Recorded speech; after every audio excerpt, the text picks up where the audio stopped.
ஐயா எப்போ என்னுடைய முழு உருவம் பாருங்க ஐயா, பார்க்கணும்னு ஆ சொல்லுங்க. ஆ காட்டுங்க வைக்கிறேன் பாருங்க ஐயா.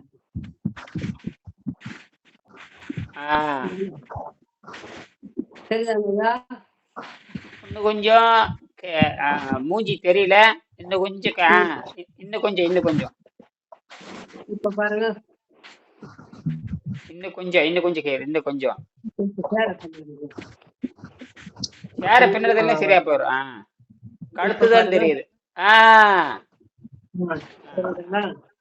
அவ்வளவுதான், போதும், பதிவு பண்ணிச்சு. இந்த அசைவை பாக்குறேன். சரி,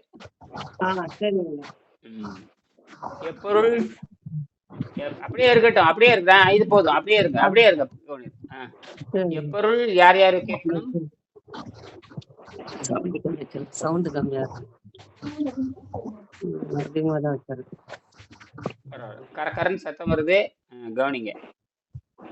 பரமேஸ்வரி எப்படி இருக்கீங்க?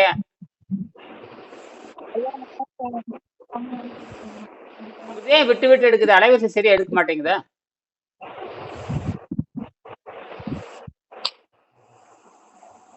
நான் பேசுறது தெளிவா இருக்கா எல்லாத்துக்கும்? பரமேஸ்வரி எங்கே சத்தம் வருது? கரகரன்னு சத்தம் வருது. சரி, எங்க விட்டு விட்டு வருது? பரமேஸ்வரி சரியா விட்டு விட்டு வருது. ஐயா இங்க கிளியரா கேக்குதுங்க எனக்கு. இப்ப பேச சரியா இருக்கு.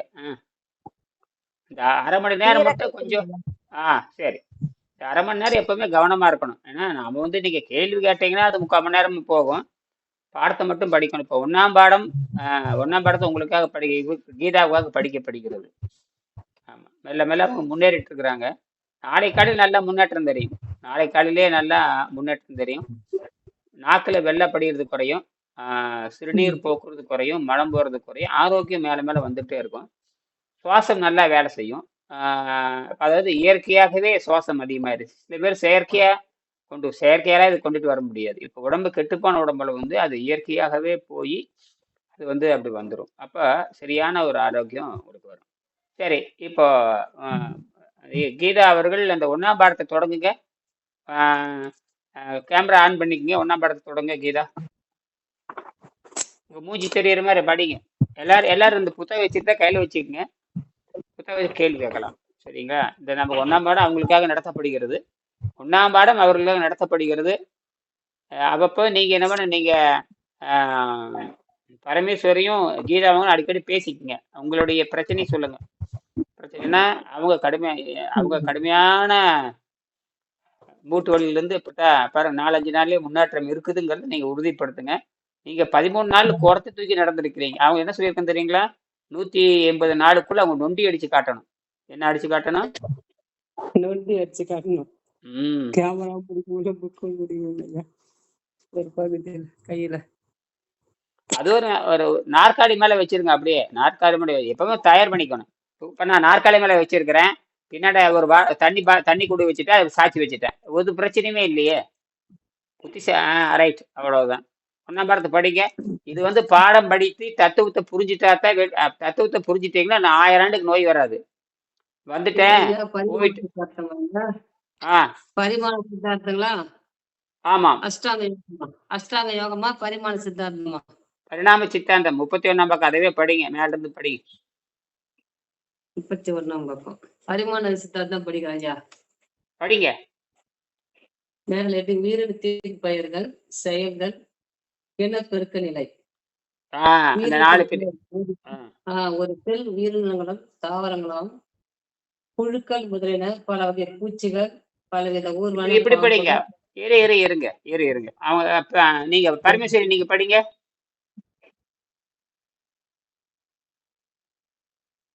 ஒரு செல் வலதுல இருந்து வலது பக்கமா படிங்க. அந்த வரிசை அப்படியே படிக்கணும். இப்படி படிக்க கூடாது. ஒரு செல் உயிரினங்களும் தாவரம் படிக்கூடாது, புழுக்கள் படிக்கூடாது. உயிரினத்தின் பெயர் இருங்க. உயிரினத்தின் பெயர், செயல்கள், இனப்பெருக்க நிலை, அப்படி படிங்க. ஒரு செல் உயிரினங்களும் தாவரங்களும் செயல்கள் தொடுதல், இனப்பெருக்க நிலை, அதிவேகம். சரி.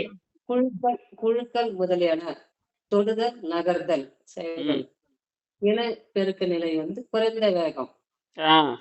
அடுத்தது 3 பல வகை பூச்சிகள், தொடுதல், நகர்தல், காணுதல். மேலும் குறைந்த வேகம். ம் அடுத்தது பலவித ஊர்வன பாம்புகள் முதலியன. ஆ தொடுதல், நகர்தல், காணுதல், முகர்தல். ம் மேலும் குறைந்த வேகம். ஆ இனப்பெருக்க நிலை. ஆ 5 பறவைகள், மிருகங்கள், பாலூட்டிகள். ம் செயல்கள் தொடுதல், நகர்தல், காணுதல், முகர்தல், வாய் ருசி. வாய் ருசி ரொம்ப முக்கியமானது. வாய் ருசி. வாய் ருசி. இனப்பெருக்க நிலை. ஒரு தடவையில் பல குட்டிகள் ஈடுதல். ஆ ஒரு தடவையில் பல குட்டிகள் ஈடுதல். ம் 6 மனிதன். மனிதன் செயல்கள் தொடுதல், நகர்தல், காணுதல், முகர்தல், வாய் ருசி, பகுத்தறிதல். ம் இனப்பெருக்க நிலை. ஒரு தடவையில் ஒரு பிள்ளை பெறுதல். ம் 7 மனிதன் யோகியாக மாறுதல். ம் செயல்கள் தொடுதல், நகர்தல், காணுதல், முகர்தல், வாய் ருசி, பகுத்தறிதல். அண்டை வெளியிடும் உறவு கொள்ளுதல். ம் இனப்பெருக்க நிலையில் இனப்பெருக்க செய்வதோடு தானும் நிலைத்து வாழ்தல். இதை பத்தி இப்ப பேசுறேன். இப்ப இதை மட்டும் அரை மணி நேரம் பேசுறேன். இதுல என்ன சொல்லியிருக்காருன்னு புரியுதான்னு சொல்லுங்க. யாருக்காரு என்னென்ன புரியுதுன்னு சொல்லுங்க. கையில வச்சுக்கங்க. இப்ப நம்ம 7ஆம் நிலைக்கு ஐயா, இப்ப நம்ம 7ஆம் நிலைக்காக தான் போராடுகிறோம் ஐயா நம்ம. மனிதன் யோகியாக மாறுதல். சரி, அறிவியல் என்ன சொல்லுதுன்னா இந்த பூமி தோன்றி 450 அறிவியல் என்ன சொல்லுதுன்னா இந்த பூமி தோன்றி 450 கோடிகள் ஆச்சு. 450 கோடி ஆண்டுகள் நினைச்சு கூட பார்க்க முடியாது. இந்த 450 கோடி ஆண்டுகள்ல ஒரு 100-200 ஆண்டுகள், 100 கோடி ஆண்டுகள், 200 கோடி ஆண்டுகள் சும்மாவே கடந்திருக்குது.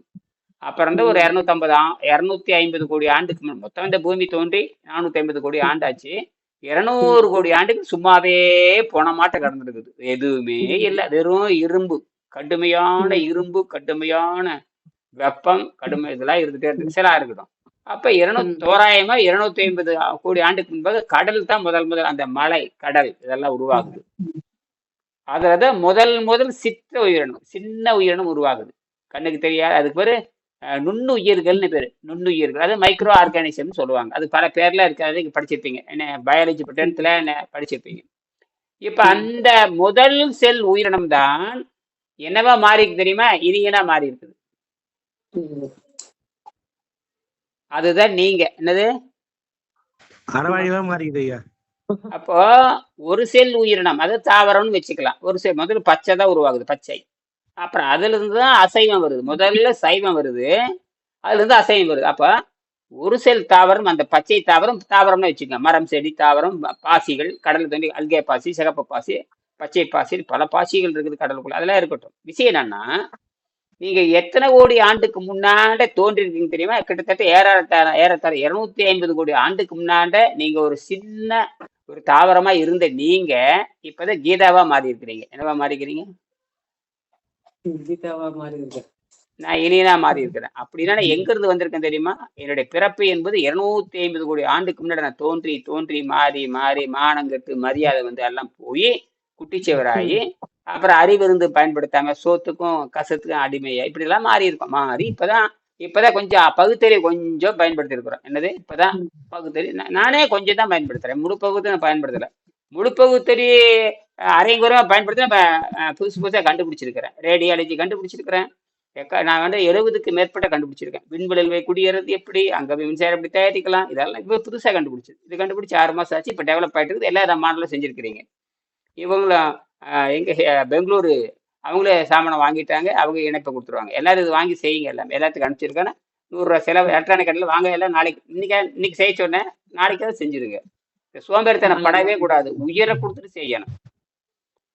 உங்க நோயை குணமாக்குறது மட்டும் என்ற வேலை கிடையாது, எல்லாம் நீங்க செஞ்சாக வேண்டும். நான் வந்து ஆயிரக்கணக்கான கருவிகள் செஞ்சிருக்கேன். உங்களை வந்து லட்டு மாதிரி கையில பிடிச்சி இது செய்யுங்கன்னு சொன்னா சோம்பேறித்தனப்படக்கூடாது. இதுல சாதாரண விஷயமா இல்லை. இல்லாட்டா எதையும் சொல்லி தர மாட்டேன், அப்படியே நிறுத்திடுவேன். புரியுதா? எங்கிட்ட ஏகப்பட்ட கண்டுபிடிப்பு இருக்குது. அந்த கண்டுபிடிப்பெல்லாம் விண்வெளியில வேலை செய்யக்கூடியது. நீங்களாம் செஞ்சு வச்சுட்டீங்கன்னா புத்தி வர இதை பார்த்து இதை செஞ்சு நீங்க விஞ்ஞானி ஆக வேண்டும். நீங்க மருத்துவர் மட்டும் இல்ல, அனைத்தும் தெரிந்த விஞ்ஞானியா இருந்தா மட்டும்தான் இந்த வகுப்புல நீடிக்கும். அதுக்கு தான் 12 ஆண்டு போட்டுக்கோ, பின்னி எடுத்துருவேன். புரியுதா? சொல்றதெல்லாம் செஞ்சாகுது. உங்க நோயை குணமாக்குற வேலையில் அது சாதாரணமா 150 நாள் குணமாயிட்டு நீங்க வீட்டுக்கு ஓடிடுவீங்க. அது எனக்கு அந்த மாதிரி ஆளு எனக்கு தேவையில்லை. சொல்றத செய்யணும். சரியா? சாதாரண, ஏன்னா இதுதான் உலகத்துக்கு. அதுக்குதான் 12 சீடர்களை தேர்ந்தெடுக்கிறேன் நான். இது சீடரா இருக்கிறவங்க இருக்கலாம், போறவங்க யாருக்கு கட்டாயம் கிடையாது. ஏன்னா நான் 12 ஆண்டு வரைக்கும் இருப்பானே எனக்கே தெரியாது. அதனாலதான் சொல்றேன். அதனால அதெல்லாம் விஷயம் சரி, பரவாயில்ல. இதுதான் நம்ம அறிவியல். இந்த அறிவியல் நீங்க இதை ஏன் இதை சொல்றேன்னா, இந்த இது இருக்கிற கார்பனும் மனிதனும் ஒண்ணுன்னு நான் சொல்றேன். அதுக்கு தான் இதை செய்ய சொல்றேன். உங்களை போய் நான் 2 லட்சம் 3 லட்சம் பண்ணியிருக்கேன். அது ஈர்ப்பு விசை மின்சாரம் பண்ணியிருக்கேன். அதெல்லாம் கிடையாது. இது வெறும் 50 ரூபா செலவுல பண்றது. சரி இருக்கட்டும். இதுதான் நான் கடைசியா நான் கண்டுபிடிச்ச ஃபைனல். நீ அடுத்தது என்ன பண்ணணும்னா, இது கிட்டத்தட்ட இதுக்கு ஒரு மல்டிமீட்டர் மாதிரி செக் பண்ற மாதிரி ஒரு கீகர் கவுண்டர் வாங்கணும். நான் நிறைய பேத்துக்கு சொல்லியிருக்கேன். எல்லாரும் பார்த்துட்டு இருக்கிறாங்க. 2 நேரில் வந்து பார்த்துட்டு போயிட்டாங்க. இதை பார்த்துட்டு கோபியில கூட என்னுடைய மாணவர் நேரில் வந்து பார்த்துட்டு போயிருக்காரு. இதை அருமையா இருக்குதுங்க ஐயா, நம்ம நம்ம பண்ணுவோம், நம்ம தோட்டத்துக்கே போடலாம்னாரு. அதெல்லாம் ரைட்டு, இதெல்லாம் சொல்லியிருக்கேன். இப்போ என்னுடைய மாணவர் நிறைய பேர் ஒசூர் இருக்கிறாங்க, பெரிய தொழிலதிபர்கள், அவர்கிட்ட பேசியிருக்கேன். அவங்களும் இதை பார்த்துட்டாங்க, ரொம்ப அற்புதமா இருக்கு. நாம அவங்களாம் வந்து மினரல்ஸ் ஏற்கனவே ரேர் அது கிடைக்காத அரிதான தனிமங்கள்லாம் வச்சிருக்காங்க. நான் கேட்டேன் இந்த மாதிரி இருக்குன்னு. சரி, அது ஒன்று வாங்கிடுவோம் அப்படிங்க. அதெல்லாம் வாங்கினா தான் அந்த கதிர்வீச்சு உள்ள போட்டோம்னா 1 கோடி ஆண்டுக்கு இந்த விளக்கு எரிஞ்சுக்கிட்டே இருக்கு. விளக்கு சேர்த்து போயிடுறேன், உள்ள இருக்கிற எனர்ஜி ஆகாது. ஆனா எனர்ஜி பயன்படுத்த போறதில்ல. அதுல இருக்கிற ஒரு கதிர்வீச்சு தண்ணிக்குள்ள வச்சிருக்கேன் பாருங்க. தண்ணிக்குள்ளே எரிய வச்சா வெளியே இருக்கிற அந்த நைட்ரஜன் பாருங்க, நான் மூச்சு அடக்கிறேன், அட இந்த குகையில உட்கார்றேன், எப்படி வச்சுக்கலாம். ஆனால் இந்த வெளியே இருக்கிற நைட்ரஜன் என்னை வாழ வைக்குது. என்னது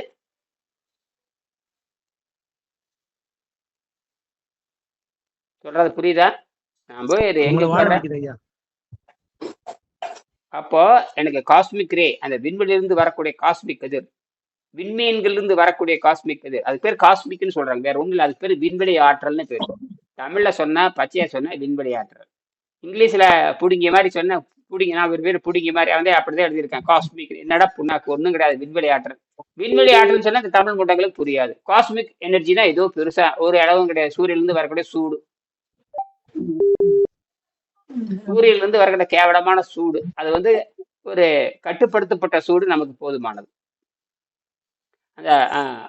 அந்த பெங்களூர் பத்மாவுக்கு வாழ்த்துக்கள். பாருங்க, குவாண்டம் சாமானெல்லாம் வாங்கிட்டீங்க. இப்படித்தான் இதெல்லாம் திங்க் பண்ணிட்டே இருந்தீங்கன்னா, இதுதான் இந்த லைட்டுமே நம்ம ஒண்ணும். இது இருக்கிற கார்பன் தான் நைட்ரஜன் உரியுது. நம்ம உடம்பு சுத்தமாகிறப்போ உங்களுக்கு சாகாவரம் தருவது இந்த விளக்கு தான். இந்த விளக்கு எப்படி இறையுன்னு பாருங்க. நீங்க இந்த மாதிரி பச்சை விளக்கு, வெள்ளை விளக்கு இதோட வச்சுக்கலாம். பச்சை வச்சுட்டீங்கன்னா கிட்டத்தட்ட 4 மாசம் எரியும். 10 ரூபா செலவுல நீங்க உபரியே சரி சாமணும், உபரியா இருக்கும். தவிர இதுக்கு மொத்த செலவே பார்த்தீங்கன்னா 60 ரூபா தான் ஆகும். மற்றது மிச்சமா இருக்குது. அதை இருக்கட்டும். முதல்ல பச்சை விளக்கு வச்சாலும் சரி, வெள்ளை விளக்கு வச்சாலும் சரி, அதை கவனிச்சுட்டே வந்தீங்கன்னா எப்படி வேலை செய்யுன்னு தெரியும். இதுதான் நான் தண்ணிக்குள்ளே வச்சு ஒரு நாள் பூரா தண்ணிக்குள்ளே வச்சிருந்தேன். அதுவும் பாருங்க, வெளியே இருக்கிற தண்ணி வந்து தடை செய்யும். எப்பயுமே மின்சாரத்தை தடை செஞ்சு பேட்டரி செத்து போயிடும். ஆனால் தண்ணிக்குள்ளே வச்சிருந்தாலும் அந்த வெளியே இருக்கிற நைட்ரஜன் தண்ணியை கடந்துட்டு போய் அவ்வளவு எதிர்ப்பை தாண்டி நேரம் மின்சாரத்தை கொடுத்துட்டே இருக்குதுன்னா என்ன ஆச்சரியம் பாருங்க. அதேதான், அதைத்தான் சித்தர்கள் என்ன பண்ணாங்கன்னா, அந்த உடம்பு சுத்தமானதுக்கு அப்புறம் அவங்க குகையில போய் உட்காந்துக்கிறாங்க. அது என்ன பண்ணுன்னா, எவ்வளவு தடையா இருந்தாலும் நேரம் உள்ள பாஞ்சிருது. நேரம் ஆனா தண்ணிக்குள்ள வச்சிருந்தாலும் நைட்ரஜன் உள்ள போகுது. நான் அதேதான், நான் குகையில போய் உட்காந்துக்கிறேன். சரி, நான் தண்ணிக்குள்ள உட்காந்து மூச்சு அடிக்க உட்காரன்னு வச்சுக்கோங்க, எனக்கு எனர்ஜி வேலைன்னு வந்துகிட்டே இருக்கு. இது அந்த நன்கு சுத்தமான உடலுக்கு தான் அது சாத்தியம். அதை தான் அர்னால்ட் டெகர் சொல்லுவாரு. அவர் சொல்லுவாரு, அந்த 5ஆம் இடத்துல சொல்லுவாரு, நன்கு சுத்தப்படுத்தப்பட்ட உடல். நன்கு சுத்தப்படுத்த உடல் என்ன தெரியுமா இருக்கா? வேற ஒண்ணும் இல்லை, அன்னப்பாதை நாக்கிலிருந்து மலத்துவார வரைக்கும் மலமற்ற நிலையில் மலமே இருக்கக்கூடாது. என்ன இருக்கக்கூடாது? உணவு கழிவுகளே இருக்கக்கூடாது. அப்ப உணவு கழிவுகளே இல்லாத பொழுது பசி தாகம் அமைதியாயிரும், சுத்தரத்தமா மாறும். சுத்தரத்தத்தில் அமைதி வேணும்னா போட்டுக்கலாம், அதெல்லாம் ஒண்ணும் இல்லை. ஆனா பசியை உங்களுக்கு என்ன ஆகும்? தூய்மை அடைந்து விட்டால் அந்த பசிங்கிற கொடூர ஜென்மனிலிருந்து விடுதலை. அதான் உங்களுக்கு அதுதான் கற்பப்பை நோய்ங்கிறான், கருவறை நோய்ங்கிறான், 7ஆம் ஜென்ம நோய்ங்கிறான், பிறப்பு ஜென்மம் எல்லாம் ஒரு இடமும் தெரியாம உடனிட்டு இருந்திருக்கிறாங்க. அத 2 வரியில சொன்னவர் தான் திருவள்ளுவர். அவர் தான் சொன்னாரு. அது 2வது பாடத்துல வரும். அது அப்ப நாளைக்கு பேசுறேன். முதல் பக்கம் பேசுறதுக்கே 1 மணி நேரம் ஆயிரும். 1000 தடவை பார்த்தாலும் மண்டையில ஏற. சும்மா படிச்சுட்டீங்க நீங்க, 1ஆம் அறிவு அப்படின்னு படிச்சுட்டீங்க, ஒரு இன்னும் புரியாது. 2 என்ன ஏதாவது ஒன்றும் தெரியாது. புரியுதுங்களா? அதனால சரி, இப்ப என்னமோ சொல்ல வந்தேனே, என்ன சொல்ல வந்தேன் எங்கே போயிடுச்சு டக்குன்னு. என்ன சொல்ல வந்தேன்? 180 கோடிக்கு முன்னாடி நம்ம வாழ்ந்தவங்க, நம்ம அதுல வளர்ந்து இப்ப வந்திருக்கோம்னு சொல்றீங்க. அப்புறம் போயிட்டு சொன்னேன், என்னமா சொன்னேன். சரி, இப்ப டக்குன்னு போயிடுச்சு, ஏதோ சிந்திச்சு ஏதோ பேசியதே போயிடுச்சு. ஏன்னா இதெல்லாம் நைட்ரஜன் சார் நம்ம அந்த பேட்டரி மாதிரி தான் மனிதனுடைய வாழ்க்கை கூட. தூய்மையா இருக்கிறப்ப நமக்கு தேவையான ஆற்றல் வந்து காத்துல இருந்து கிடைக்கும் அப்படின்னு சொன்னீங்க. அருமை. இதைத்தான் அருணாடகர் என்ன சொல்றாருன்னா, நன்கு சுத்தமான உணவு குழாய் அப்படிங்கிறார். அதைத்தான் வெங்கடேஷ் ரொம்ப எளிமைப்படுத்தினார். நன்கு சுத்தமான உணவு குழாயில் இது வந்து காத்துல இருக்கிற விண்வெளி ஆற்றல், அதாவது விண்வெளி ஆற்றலே போட்டிருக்காரு. 5ஆம் பாரதம் விண்வெளி ஆற்றலே போட்டிருக்காரு. விண்வெளி ஆற்றலை எடுத்துக்கொண்டு வாழும், வேற ஒண்ணும் இல்லை. நைட்ரஜன் நைட்ரஜன் எங்க தான் இருக்குது? நைட்ரஜன் இங்கேயே இருக்குது. நைட்ரஜன் எங்க இருக்குது? நைட்ரஜன் எங்க இருக்குது? இங்கேயே இருக்கு. பக்கத்துலயே இருக்கு. ஆக்சிஜன் எங்க இருக்குது? இங்கேயே இருக்கு. நீங்க நினைக்கிறீங்க ஆக்சிஜன் எங்க தூரமா இருக்குது? இல்ல. தண்ணிக்குள்ள கை வைக்கிறீங்க, தண்ணிக்குள்ள கை வச்ச உடனே எடுத்து பார்த்தா கையில பூரா ஈரம் இருக்கா இல்லையா? அது ஈரத்தை ஒட்டிக்குதா இல்லையா? அந்த ஈரம் பூரா கையில ஒட்டிக்குதா இல்லையா? சொல்றது புரியுதா? தண்ணிக்குள்ள கை வைக்கிறீங்க, கை எடுத்து பார்த்து தண்ணியில ஈரம் இருக்கா இல்லையா? பூரா ஈரம் ஆயிருதா இல்லையா? அதே மாதிரிதான் இங்க காத்து ஒட்டிட்டு தான் இருக்குது. உங்களுக்கு புரியறது இல்ல, அதுக்கு என்ன பண்றது? காத்துன்னு எங்கேயே இருக்கிற மாதிரி, காத்தை சுவாசித்து வாழ்ற ஒரு விலவும் கிடையாது. இங்கேயே காத்து இருக்கு, அது வாட்டுக்குள்ள போயிட்டு வந்துருது. என்னது? காற்று சுவாசித்தானா 7 கிலோமீட்டருக்கு அங்கிறத காற்று சுவாசிக்கிறேன். இங்கேயே காத்து இருக்குது. எங்க காத்து இருக்குது? யாருக்காவது புரியுதா? மண்டையில ஏறுதா? எவனாச்சும் சொல்லியிருக்கானு இப்படி? எவனாச்சும் இந்த பரதேசியாவது இந்த மூச்சு பயிற்சி சொல்றாலும் எவனாச்சும் அறிவு கட்ட சொல்லியிருக்கானா? என்னமோ சுவாச பயிற்சிட்டு எங்கேயும் சுவாச பயிற்சிட்டு என்னமோ 100 கிலோமீட்டரோட புருன்னு பம்பு வச்சு இருக்கிற மாதிரி பேசிட்டு இருக்கான காட்டு முண்டங்கள். இவனுங்களே இருந்து இவன் யோகா பிரிக்கிறானுங்களாம். என்ன பண்ணி தொலைகிறது? இதெல்லாம் சொல்ல வேண்டி இருக்கிறது. இப்பதான் யோசிச்சு, ஆமா நியூட்ரல் அது வந்து நைட்ரஜன் இழுக்குதுங்கிறாங்களா? நைட்ரஜன் 1000 கிலோமீட்டருக்கு அப்பால் இருந்தா இருக்குது, ஒட்டிக்கிட்டே இருக்குது பாரு. அதேதான் இப்ப நம்ம எங்க உட்காந்துருக்கோம் தெரியுமா? காற்றுங்கிற கடல்ல உட்காந்துருக்கிறோம். நம்ம எங்க உட்காந்துருக்கோம் தெரியுமா? எங்க உட்காந்துருக்கிறோம்? காற்றுங்கிற கடலுக்குள்ள மூழ்கி உட்காந்துருக்கிறோம். எங்க உட்காந்துருக்கிறோம்? காற்று என்ற கடலுக்குள் நாம் என்ன உட்காந்துருக்கோம்? மூழ்கி உட்காந்துருக்கிறோம். மூழ்கிச்சுன்னா உள்ள முழுகிட்டு இருக்கிறோம். என்னது? யாருக்கு புரியுது சொல்லுங்க பாக்கலாம். யாருக்காவது புரிஞ்சா சொல்லுங்க பாக்கலாம். நம்ம உடல் பூரா வந்து காத்து தான் நிறைஞ்சு போயிருக்குது. அது சரி, உடம்பு ஃபுல்லா ஓட்ஸ் ஃபுல்லா வந்திருக்கு.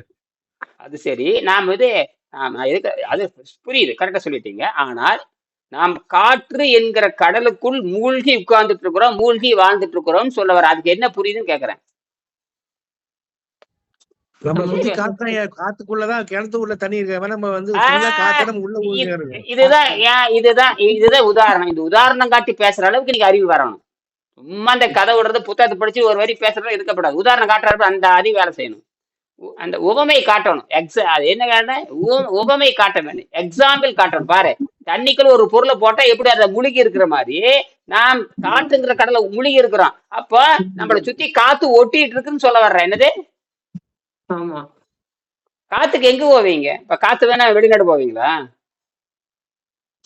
நம்மளை சுத்தியே இருக்கு. அதுதான் என்ன, கொஞ்சம் அசுத்தமா நாத்தமா இருக்கும், கொஞ்சம் திறந்தவடிக்கு கூட காத்து. காத்து இல்லாத இடமே, காத்து இல்லாத இடம் பூமி. அதான் சொல்லுங்களே, காற்று இல்லாத இடம் பூமியில எங்கேயும் கிடையாது. அடர்த்தி குறைஞ்சிருக்குமே தவிர, அடர்த்தி குறைஞ்சிருக்கும். நீங்க அப்படியே மேல போக, அப்படியே மலை மேல போயிட்டே இருங்க. ஊட்டி மலைக்கு போங்க, கொஞ்சம் குறையும். ஏற்காடு போன கொஞ்சம் குறையும். இமயமலைக்கு போனா சுத்தமா குறைஞ்சிரும். இங்க பாத்தீங்கன்னா நம்ம வீட்டுல சமையல் பண்ணுவாங்க இல்லையா, தண்ணி கொதிக்க வைப்பாங்க. அது பார்த்தீங்கன்னா 100 டிகிரியில தான் தண்ணி கொதிக்கும் பூமியில. ஆனால் உயரம் போக போக போக போக 50 டிகிரி. இமயமலையில் பார்த்தீங்கன்னா சீமனை கம்மியா செலவாகும். இப்ப நாங்க சீமனை வந்து அதிக செலவு பண்ணாதான் 100 டிகிரி கொதிக்கும். அங்க அப்படின்னா 50 டிகிரியில கொதிச்சிடும். ஏன்னா அங்க காற்று அழுத்தம் இல்லை. காற்று அழுத்தம் இல்லாத 50 டிகிரி. சரி, இதே போயிட்டு உயர போக போக போக விண்வெளிக்கே போயிட்டுன்னு வச்சுக்கோங்க, 0 கொதிக்க ஆரம்பிக்கும். என்னது? 0. எந்த இது எரிபொருளும் தேவையில்லை, எந்த சுடுகாடும் தேவையில்லை, தானாவே கொதிச்சு ஆவியாயிரும். அதை வைத்துக் கொண்டு நம்ம மின்சாரம் தயாரிக்க முடியும். அதை வைத்துக்கொண்டு, அதுதான் என்னோட உச்சப்பட்ட கண்டுபிடிப்பு. அதுதான் டிராயிங் எல்லாம் போட்டுட்டேன், டிராயிங் போட்டு எல்லாத்தையும் காமிச்சிட்டேன். அதாவது இந்த மூளை என்பது இயற்கை கொடுத்தது, எல்லையற்றது. இந்த கம்ப்யூட்டராது இப்ப புடலங்காயாது, கம்ப்யூட்டருக்கு ஒரு மயிருன்னு தெரியாது, புரியுதா? நாம் அங்கே இருக்கிற பிரச்சனையை எப்படி தீர்ப்பது என்று பார்த்தால், அங்க தொலைநோக்கு பார்வை பாக்குறப்போ நம்ம பூமியில இருக்கிற பிரச்சனை பூன் ஊதிட்டு போயிடலாம். அப்போ உங்களுக்கு நோயை பத்தி நான் கவலைப்படுறதே இல்லை. ஏன்னா நோய்ங்கிறது அது உள்ள இருக்கிற பழைய கழிவு. அதை கழுவி எடுக்கிறோம். இந்த இந்த இந்த பழைய கழிவு எடுக்கிறதுக்கு 6 மாசம் ஆகுது. அப்ப நாக்கு அப்படியே பார்த்துட்டே வரணும். நாக்குல அப்படியே இளஞ்சிவப்பு நேரத்துல வந்துட்டா உங்களுக்கு நோய் இல்லைன்னு அர்த்தம். நாற்றமும் இருக்காது. இறைச்சி சாப்பிடுற நாய்க்கு கூட நாக்கில் வாடை இருக்காது. புரியுதுங்களா? அதே மாதிரி இளைதலை சாப்பிடக்கூடிய ஆடு, மாடு, ஒட்டகம் இதெல்லாம் இளைதலை குதிரை இதெல்லாம் வாயில எந்த நாற்றமும் இருக்காது. ஆனால் நமக்கு மட்டும் பிணவாடை அடிக்குது இல்லையா? கொடுமையே கொடுமை. இதுல வேற பெரிய பேரழகுங்கிறது மானக்கேடு. என்னது? லிப்ஸ்டிக் போடுறது. ஆமா, பேரழகுங்கிறது புசு மேல அடிச்சுக்கிறது மானக்கெட்ட படம். அந்த காலத்துல பழைய பாட்டுல சொல்லுவாங்க, உன் ஒய்யார கொண்டை தாளம்பூவம் அது உள்ளே இருக்குது ஈரும் பேடம் பாடுவாங்க. இதுதான் சொல்லுவாங்க அந்த காலத்துல. இது எதுக்குன்னா வெளி வேஷம் தாண்டா உள்ள அழுத்து புழுத்து கிடக்குதுன்னு சொல்லுவாங்க. வெளியில பல படம் இருக்கிறா, உள்ள புழுத்து. அது எல்லாத்துக்கும் பொருந்தும். என்னது? ஆண் பெண் மனுஷன் அத்தனை பேத்துக்கும் பொருந்தும். வள்ளுவரே சொல்லுவாரு. வள்ளுவரே இந்த முட்டாளுக்கு எப்படி இருப்பான்னு கேட்டீங்கன்னா வெள்ளையும் சொல்லையுமா இருப்பான்னு எழுதியிருக்காரு ஒரு பாடல்ல. அது என்ன சொல்றாரு? ஒரு பாடல்ல சொல்லுவாரு, திருக்குறள்ல எழுதியிருக்காரு. இந்த முட்டாளுக்கு எப்படி இருப்பான்னு கேட்டீங்கன்னா வெள்ளைன்னு பல படம் இருப்பான், வெள்ளை சட்டை போட்டிருப்பான், இந்த மாதிரி எப்படி வெள்ளைன்னே சொல்லுவாரு. அவன் யாரு தெரியுமா? அறிவே எல்லாம் முட்டாள்னு எழுதியிருக்காரு. சரி, இப்ப நம்ம எங்க இருந்து கிளம்புறோம் பாருங்க. ஒரு செல் நிலைன்னு சொல்றான். இந்த ஒரு செல் நிலையை தொடுதல் பேரு. அப்ப பார்த்தா இனப்பெருக்க வேகம் பயங்கரமா இருக்குது. ரெண்டாவது பாருங்க, புழுக்கள் முதலையன தொடுதல் நகர்தல் 2 அறிவு வருது. எத்தனை அறிவு? 2 அறிவு. அப்போ இனப்பெருக்க வேகம் குறையுது. இந்த இடத்துல பாருங்க, ஒண்ணு இனப்பெருக்க வேகம் குறைய ஒரு பக்கம் அறிவு வேகம் அதிகமாயிட்டே போகுது. இங்கதான் பாத்தீங்கன்னா சமமற்ற நிலை உருவாகுது. இங்க ஒரு பக்கம் அதிகமான ஆற்றல், ஒரு இடத்துல குறைவான ஆற்றல். இப்ப இனப்பெருக்க வேகம் குறையுது, அறிவு பெருகுது. 2 அறிவு பெறுது. இனப்பெருக்க வேகம் குறைய அறிவு பெருகுது. அப்ப 3ஆம் அறிவுக்கு போறீங்க. 3ஆம் அறிவுக்கு போறப்ப 3 வகையான அறிவு வருது, ஆற்றல் வருது. அப்ப என்ன ஆற்றல் வருது? தொடுதல் நகர்தல் காணு வருது. இனப்பெருக்க வேகம் மறுபடியும் குறைந்து விடுகிறது. 4வது வர்றீங்க, பல வகையான ஊர்வன பாம்புகள். 4வது பலவிதமான ஊர்வன பாம்புகள் முதலையன. அப்ப 4 அறிவு வருது. என்னென்ன அறிவு வருது? நீ என்னவா மாறி இருக்குன்னு பாருங்க. அதாவது நான் சொல்றேன், இங்க இருக்கிற அத்தனை கீதா, பத்மா, நானு, நீங்க, பாண்டி, அப்புறம் பரமேஸ்வரி, இதெல்லாம் இவங்கதான் 5 பேர் தான் இருக்கீங்க, ரைட்? அப்போ உங்களுக்கு அறிவு எங்க இருந்து வருங்க? அறிவு இயற்கை பல கோடி ஒவ்வொரு தினம் அப்பவே கொடுக்கறது இல்ல. அப்புறம் பல கோடி ஆண்டா மாறி ஒரு 1ஆம் அறிவு கொடுக்கறதுக்கு சில கோடி ஆண்டுகள், 2ஆம் அறிவு வருவதற்கு சில கோடி ஆண்டுகள், 3ஆம் அறிவு வர்றதுக்கு சில கோடி ஆண்டுகள், 4ஆம் ஆண்டு வர்றதுக்கு சில கோடி ஆண்டுகள், 5ஆம் அறிவு ஆண்டுக்கு பல கோடி ஆண்டுகள், அதுக்கப்புறம் 6ஆம் அறிவு. நமக்கே தெரியுது பிறக்கிறப்ப நமக்கு. ஆனா நமக்கு மட்டும் பாருங்க, பிறக்கிறப்ப 5 அறிவு, சில வருடங்களில் 6ஆம் அறிவு வந்து விடுகிறது. சில வருடங்களில் 6ஆம் அறிவு. பிறக்கிறப்ப 5 அறிவு. ஆனால் ஒரு விலங்குல இருந்து மாறி வர்றதுக்கு பல கோடி 200 300 கோடி ஆண்டாயிட்டு அது வளருது. நமக்கு மட்டும் சிறப்புத்தன்மை. பிறக்கிறப்ப 5 அறிவு. சில வருடங்களில் ஒரு 15 வயசுல 6ஆம் அறிவு வந்துருது. அப்ப பல கோடி ஆண்டு நமக்கு மிச்சமா. இந்த அறிவை பயன்படுத்த தெரியாத காட்டு மிராண்டிகளை இருந்து கொண்டுதான் நம்ம என்ன பண்ற, மனம்ங்கிற ஒரு போக்குக்கு போய் சாதாரண உணவை வெடுத்து, சாதாரண சமைத்த உணவை தின்னு, செத்து போன உணவை தின்னு, சமைச்சிட்டாலே செத்து போச்சுன்னு அர்த்தம். சமைச்சிட்டாலே ஒரு பச்சை காய்கறி உணவுக்கு பேரு பச்சை காய்கறி உணவுக்கு பேரு அது உயிருள்ள உணவுன்னு சொல்லுவாங்க. பச்சை காய்கறி சாப்பிட்ற உணவு உயிருள்ள உணவுன்னு சொல்லுவாங்க பொதுவாக. ஆனால் சமைத்த உணவு தான் உலகெங்கும் விற்கப்படுது. அந்த உணவகங்கள், கடைகள், இதெல்லாம் சமைத்த உணவு தானே. சமைத்த உணவு என்பது செத்த உணவு. அதுதான் கொடூரமான நாற்றம் ஏற்பட அப்பவே அழுகிடும். இந்த பச்சை காய்கறிகள், கீரைகள், பழங்கள் சாப்பிடும் பொழுது உடம்பு குளிர்ச்சியா மாறி அப்படியே வேகமா இழுத்துட்டு மலத்தின் மூலமாக வெளியேற்றிடும். அது உடம்புல ஆக்சிஜன் அதிகமாயிரும், நைட்ரஜன் சக்தி அதிகமாயிரும். நைட்ரஜன் ஆக்சிஜன் ரெண்டும் சேர்ந்து நைட்ரிக் ஆக்சைடு என்கிற உயர்தர ஆற்றல் உண்டாயிரும். அப்பதான் உங்களுக்கு நல்லா தூக்கம் வரும். நல்லா வரும். எப்போ நான் அந்த அடப்பெல்லாம் நீங்கி வருதோ போக போக பாருங்க, உங்க வலியெல்லாம் குறைஞ்சு போய் தூக்கம் நல்லா வர ஆரம்பிக்கும். யாருக்கு? கீதாவுக்கு வரும், பரமேஸ்வரிக்கு வரும். இப்ப பரமேஸ்வரி தூங்க ஆரம்பிச்சிட்டாங்க நல்லா. கடுமையான மூட்டு வலி இருக்கிறவங்க இப்ப அவங்க பிறண்டு படுத்தாங்க கூட அந்த பயப்பட தேவையில்லை. ஏன்னா அவங்க பிறண்டு படுக்கிறவங்க சிரமமா இருக்கும். 1/2 மணி நேரம் உட்கார முடியாது. இப்பெல்லாம் பாருங்க 2 மணி நேரம் உட்கார்றாங்க. எத்தனை மணி நேரம்? ம். 2 மணி 2 நேரம். மணி நேரம். 6 வருஷமா 1/2 மணி நேரம் கூட உட்கார முடியாது. அப்புறம் 6 வருஷமா ஒரு குடும்ப தலைவி 1/2 மணி நேரம் உட்கார முடியல அப்படின்னா அப்புறம் அந்த எப்படி இருக்கு அந்த உடம்பு? இல்ல. உங்களுக்கு 12 நீங்க 13 ஆண்டா ஒருத்தர் 13 ஆண்டு. 13 ஆண்டு. நான் ஒரு ஆளை இந்த வீல் சேர்ல உட்காந்துருக்க ஒரு வக்கீல் அவன் 18 ஆண்டா குரங்கு மாதிரியே படுத்திருந்தேன். ம். சரியான ஒத்துழைப்புலனால வந்துட்டு நானு. அவங்களுக்கு யாருக்கும் புரியல.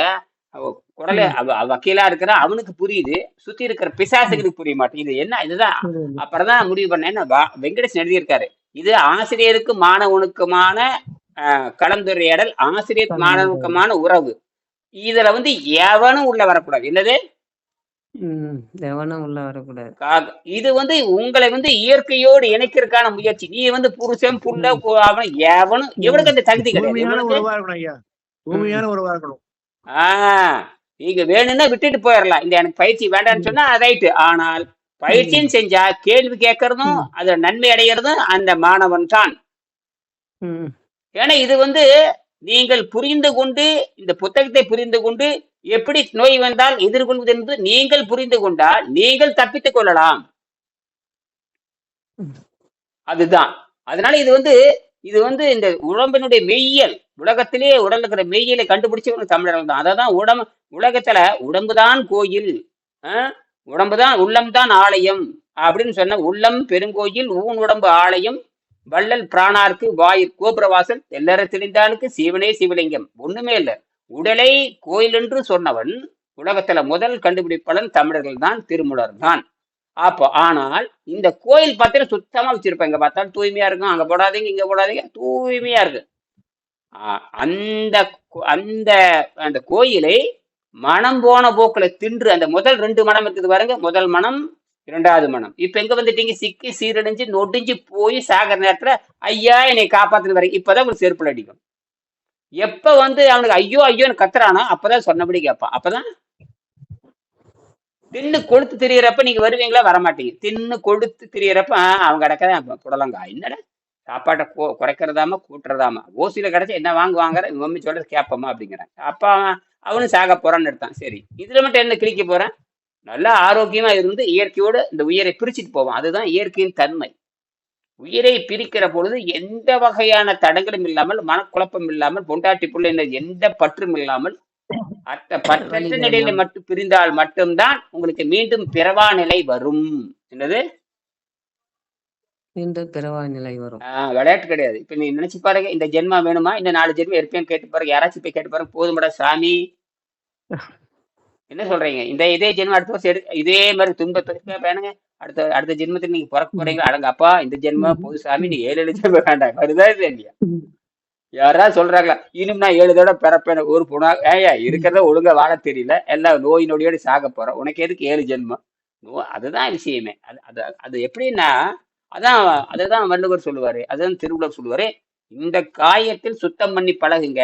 இந்த காயத்தை சுத்தம் பண்ணி பழகலினா வேறு உடல்ல பூந்துட்டீங்கன்னா தீந்து போயிருவீங்க. அந்த வேறு உடல்ல போகாத மாதிரி, பேய் பிசாசு உடல்ல போகாத மாதிரி பார்த்துட்டு ஒழுங்கா ஒரு பயிற்சி செய்யுங்கிறாரு. இக்காயம் நீக்கி இனி ஒரு காயத்தில் கரெக்டா இக்காயம் நீக்கி இனியொரு காயத்தில் இக்காயம் நீக்கி இனியொரு காயத்தில் பூக்கு பிறவாமல் போகும்படி நாடுமேங்கிறார். இந்த காயத்தை விட்டு இன்னொரு காயத்தில் பிறவாத உள்ள போகாத நிலை மாதிரி இருக்குதப்பா, அதை கண்டுபிடித்து நாடுனீங்கன்னா நீங்க மேல்நிலைக்கு வரலாங்க. சரி, இப்ப அது இருக்கட்டும். இப்ப 4ஆம் நிலைக்கு வருகிறோம். இந்த 4ஆம் நிலைக்கு வருகின்றது தொடுதல், நகர்தல், காணுதல், முகர்தல் வந்துருச்சா?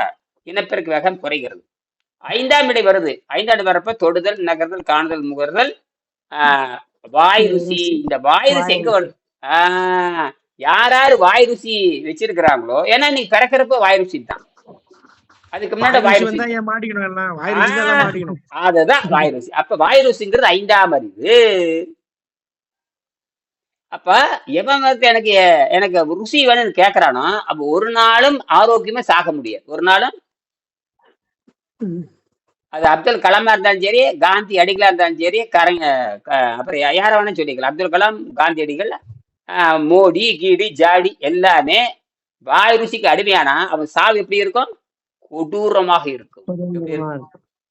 அல்லது பேச பேச பேச பேச ஐயோ அப்படின்னு செத்து போயிடுவான். அப்படிதான் அப்துல் கலாம் செத்து போனார். அப்படித்தான். ஐயா உனக்கு மரணம் வர்றது கூட உனக்கு தெரியாதா? ஒரு மாரடைப்பு வராம வாழ தெரியாதாவது என்ன இவர் ஜனாதிபதி? மிகப்பெரிய அறிவாளி. ஆனால் ஏன் புடக்குன்னு போய் சேர்ந்துட்டேன்? பேச பேச கல்லூரில் பேசிட்டு புடக்குன்னு போய் சேர்ந்துட்டேன். அப்படி அதுதான் வள்ளுவர் சொல்லுவாரு, அறிவாளிகளுக்கு அதிர்ச்சி தருகின்ற நோய் வரலாமான்னு கேட்கிறாரு. அறிவாளிகளுக்கு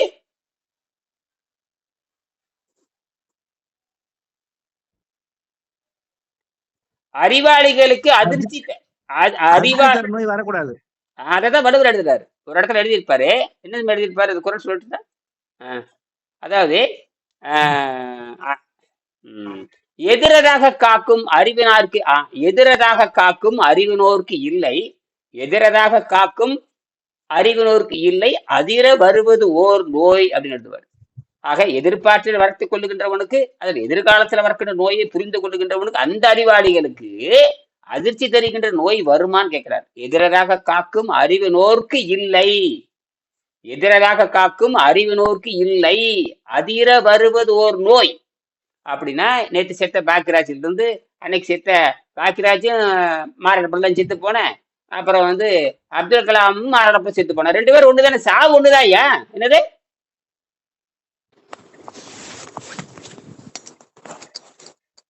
என்ன பெங்களூர் பத்மா சாவு ஒண்ணுதான் ஐயா. எப்படி கேவலமான சாவு பாருங்க. என்னது கேவலமான சாவு.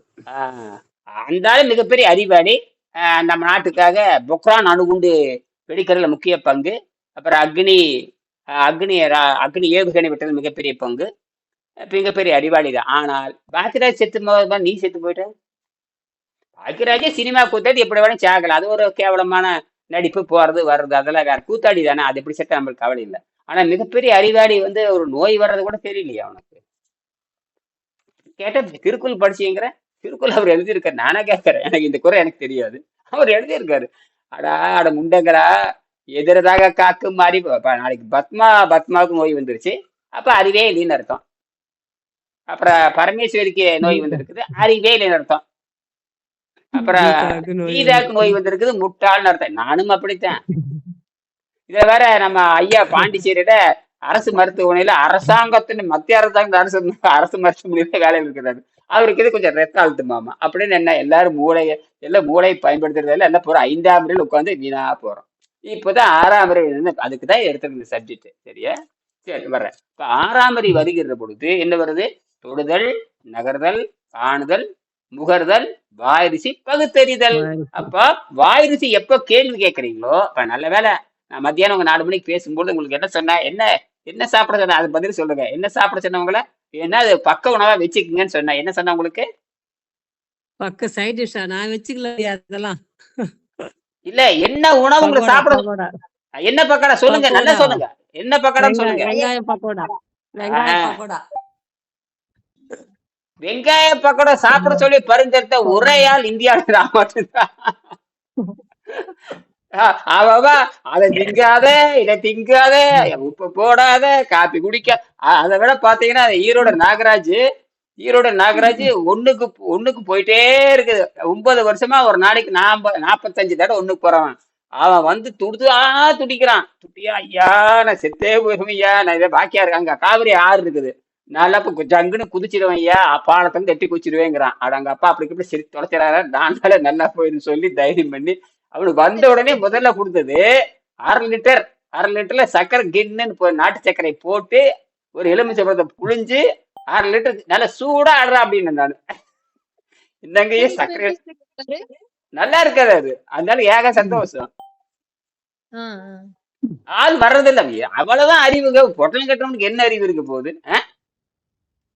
ஒரு சமையல் கடையில போய் வேலை செஞ்சுக்கிட்டு எதை தின்னுட்டு வாங்கிட்டு இருக்கிறவனுக்கு என்ன அறிவு? சமையல் கடையில சமைக்கிறானா அவன் மடையன்னு அர்த்தம். சமைக்கிறனாதான் அவன் மடையன்னு அர்த்தம்.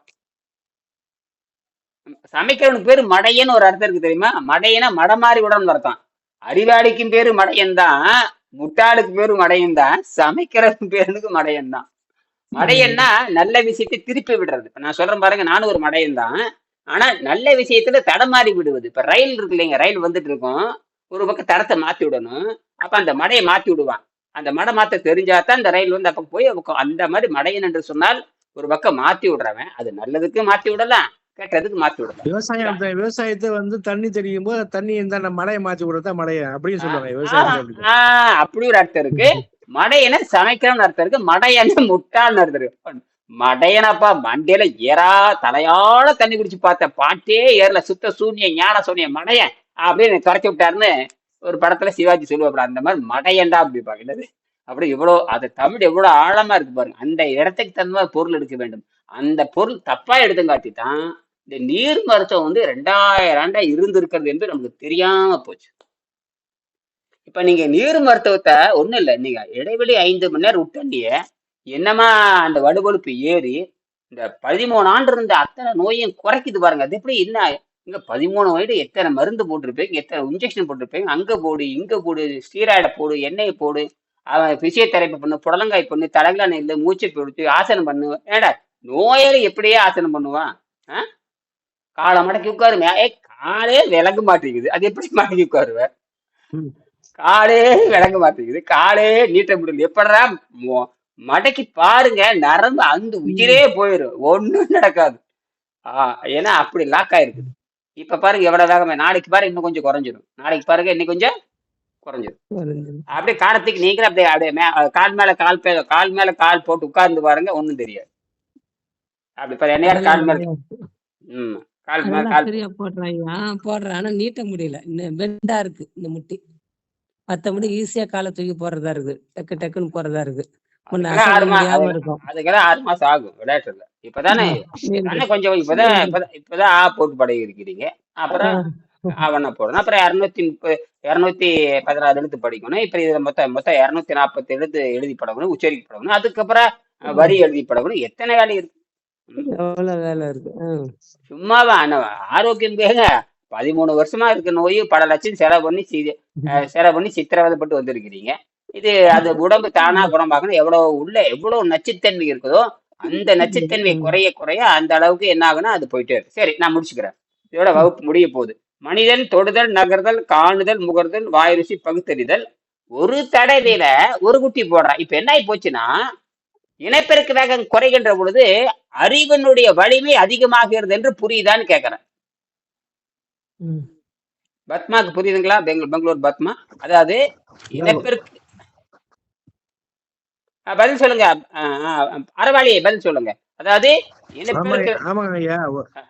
அப்படியே வந்து கோடி கோடி வருஷத்துல மாறி மாறி வந்து நம்ம அறிவு அந்த ருசின்னு வந்த பிறகுதான் நமக்கு வியாதி வர ஆரம்பிச்சிச்சு ஐயா. அதாவது சரிதான். அடுத்தது 6ஆம் நிலைக்கு வாங்க. புரிஞ்சு 5 விட்டு 6க்கு வாங்க. 5ஆம் நிலையில் 4-5 குட்டி போடுது. அது வரைக்கும் வந்துட்டீங்க. வாய் ருசி, அதனால நம்ம வந்து பிரச்சனைக்காய் நோய் வாய்ப்படுறோம். சரிதான். 6ஆம் நிலைக்கு வருகிறது பகுத்தறி வருகிறது. புரியுதையா? இப்ப அந்த ஒரு குட்டியே மனுஷன் போட முடியலையா? அது புரியுது, அது புரிஞ்சுட்டேன், அது நான் புரிஞ்சுக்கிட்டேன். இப்ப விஷயத்துக்கு வருவோம். அதை நான் புரிஞ்சுக்கிட்டேன். அது பிரச்சனை சொல்றீங்க, அது இருக்கட்டும். இப்ப பிரச்சனையை சொல்ற தீர்வு சொல்லணும். நம்ம பிரச்சனை சொல்றீங்க, தீர்வு சொல்லணும். இப்ப நம்ம தீர்வு தான் சொல்லணும். கரெக்ட் தான். இப்போ ஒரு தடவையில ஒரு குட்டி போடுறான். நம்ம அறிவியலா பேசுவோம், அப்புறம் பிரச்சனை பேசுவோம். அப்ப ஒரு தடவையில் ஒரு குட்டி போடுகின்ற பொழுது உங்களுக்கு அறிவு எத்தனை ஆகுது? எத்தனை அறிவு வருது உங்களுக்கு? 6ஆம் அறிவு. 6 அறிவு வந்துருக்கப்பா. இப்ப உங்களுக்கு புரியுது. இந்த எவனாச்சும் இந்த தமிழ்ல பாடம் இருக்கா, இங்கிலீஷ்ல பாடம் இருக்கா, MBBS இருக்குதா, MS இருக்குதா, சித்தாள் இருக்குதா, மண்ணாங்கட்டில அது போய் இருக்கான்னு கேக்குறேன். இதெல்லாம் தெரிஞ்சாத்தானே ஒருத்தர் டாக்டர் ஆக முடியும். இதெல்லாம் தெரிஞ்சாத்தானே நான் டாக்டர்னா ஆராய்ச்சியாளர். டாக்டர்னா உண்மையான அர்த்தம் டிக்ஷன் எடுத்து பாருங்க. டாக்டர்னா ரிசர்ச்சர்னு அர்த்தம். எவனும் இந்த அறிவு கட்ட பணக்காரங்க எல்லாம் சேர்ந்து ஆராய்ச்சியாளருக்கு பொய் சொல்லி பட்டம் கொடுத்து உங்களுக்கு 1 லட்ச ரூபாய் பணம் தரடா, டாக்டர் நீ போட்டுக்கிடான்ட்டான். அது எவன் ரெகனைஸ் பண்ணான்னு தெரிய மாட்டேங்குது.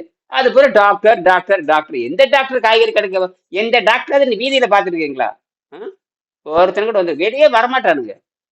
ஒண்ணுமே தெரியாது அவனுக்கு. வெளியே வந்து ஒரு காய்கறி ஒரு டாக்டர் கூட்டிட்டு போய் மார்க்கெட்ல போய் ஒரு 100 ரூபாய் கொடுத்து ஒரு 10 காய்கறி வாங்கிட்டு வச்சுருங்க, ஒரு இடமும் அவனுக்கு வாங்க தெரியும். இவன் தான் டாக்டர் லட்சன். இவன் தான் நம்ம ஆரோக்கியத்துக்கு பேசுறான்.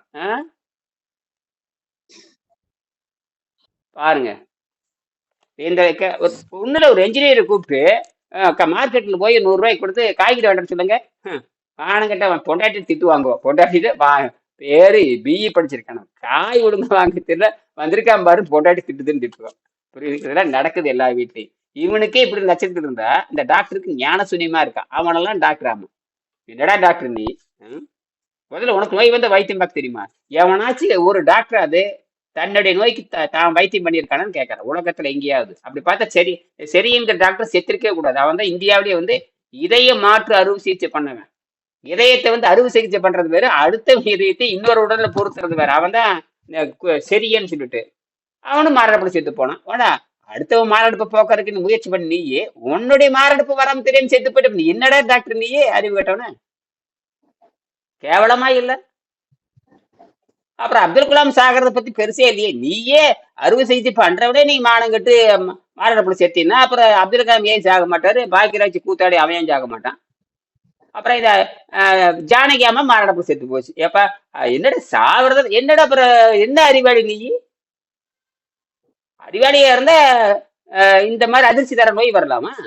அப்ப உள்ள இருக்கிற கபம் போறது தெரியலையா? கபத்தை இருக்க தெரியல, சளி எடுக்க தெரியும். ஏன் மாரடைப்பு போறது? கொழுப்பு தான். அப்ப கொழுப்பு தெரிக்க ஏன் மாரடைப்பு போறதுன்னா கொழுப்பு தானே. அப்ப கொழுப்பு கொழுப்பு எங்க இருந்து வந்து திங்கிறது தானே. அப்புறம் திங்கிறது குறைக்க தெரிய வேண்டாமா? இந்த அறிவாளிகளும் தெரிய வேண்டாமா? நம்மளுக்கு பாடம் எடுக்கிறானுங்க இவனுக்கு அறிவாளின்னு சொல்லிட்டு. நான் திருப்பி கேட்கறேன், உடம்பை காப்பாற்ற தெரியாதவன், உயிரை காப்பாற்ற தெரியாதவன், நோயற்ற வாழ்வு வாழ தெரியாதவன் போய் எப்படி அறிவாளியா இருக்க முடியும்? எவனா இருந்தாத்தான் என்ன? அப்ப பிறவி நோயால துன்பத்தை அது பிறவினே ஒண்ணுமே நல்ல பசி வருகின்ற பொழுது நான் உடம்பு கெட்டு போயிட்டேன், சூடாயிருச்சு, எனக்கு கொஞ்சம் தண்ணி ஊத்துனா அமைதி ஆகி விடுவேன்னு அது சொல்லுது. நீ என்ன பண்ற? மனம் போன வேக்கெல்லாம் பெரிய பணக்காரன், மாசம் 1 லட்சம் சம்பாதிக்கிறேன், என் புருஷன் சம்பாதிக்கிறேன், நானும் வாத்தியாரு, மாசம் 1 லட்சம் சம்பாதிக்கிறேன்னு சொல்லிட்டு நொறுங்க திங்கிறது. தின்னு போட்டு கடைசியில் சாவறது. தின்னு போட்டு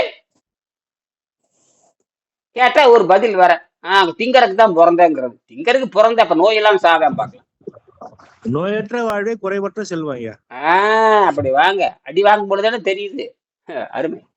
அதான் இப்ப இந்த உடம்புல பார்த்து எப்படி நடக்குன்னு கேட்டீங்கன்னா, இழைத்திருப்பான் யோகின்னு அர்த்தம். அந்த இழைத்திருப்பான் என்று சொன்னால் நோயில் இழைத்திருக்க மாட்டான், அகத்தூய்மை செய்து தேவையற்ற சதைகளை நீக்கியவன் அர்த்தம். என்னது?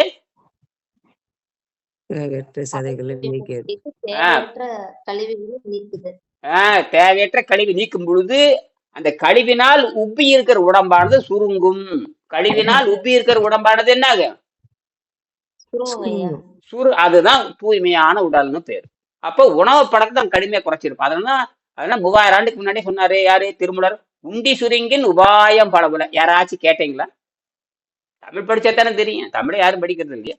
உண்டி சுருங்கின் உபாயம் பலபுல, பிண்டம் சுருங்கின் பிராணம் நடைபெறும். பிண்டம் சுருங்கோடுங்கிறாரு. அப்ப முறையான பயிற்சியில் பிண்டம் சுருங்கினால் உயிர் நிற்குங்கிறாரு, உயிர் போகாதுன்னு எழுதுறாரு.